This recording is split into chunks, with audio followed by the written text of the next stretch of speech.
Valentine ડેની રક્તરંજિત mafia કથા. યુએસમાં દારૂબંધી આવી, માફિયાઓની લાશો ઢળી, શિકાગોનો બન્યો કપોન.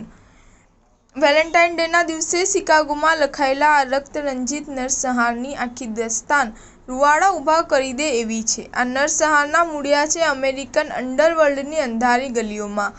આ નરસંહારમાં જેણે પડદા પાછળ દોરી સંચાર કર્યો એનું નામ છે અલ કપોન. 1920ના દાયકાની શરૂઆત યુનાઇટેડ સ્ટેટ્સ ઓફ અમેરિકાનો એક દિલચસ્પ સમયગાળો હતો. પ્રથમ વિશ્વયુદ્ધ પૂરું થયું હતું અને દેશની અર્થવ્યવસ્થા યુદ્ધકાળમાંથી શાંતિકાળમાં પરિવર્તિત થઈ હતી.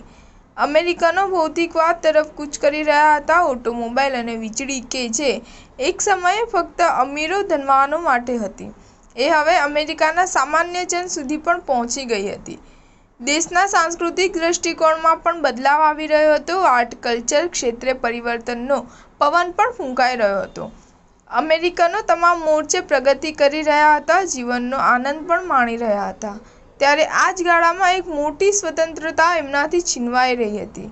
તારીખ 5 ડિસેમ્બર 1920ના રોજ અમેરિકા માદક પદાર્થો પર પ્રતિબંધ લગાવે છે. અમેરિકાના પ્રેસિડેન્ટ ત્યારે વુડરો વિલ્સન હતા.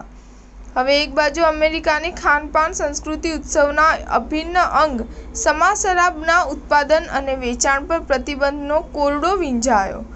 આ બાજુ માફિયા અને બુટલેગરોની ક્રાઇમ કરિયર ઉદય થયો.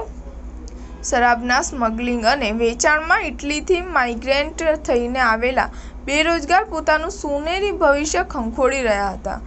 ગેરકાયદેસર શરાબ વેચાણમાં, બુટલેગિંગના ધંધામાં નવલોહિયા યુવાનો પોતાનું કરિયર બનાવવા ઝંપલાવવા માંડ્યા હતા. સ્ટાર ન્યૂઝ 7 હંમેશા સચ્ચાઈની સાથે.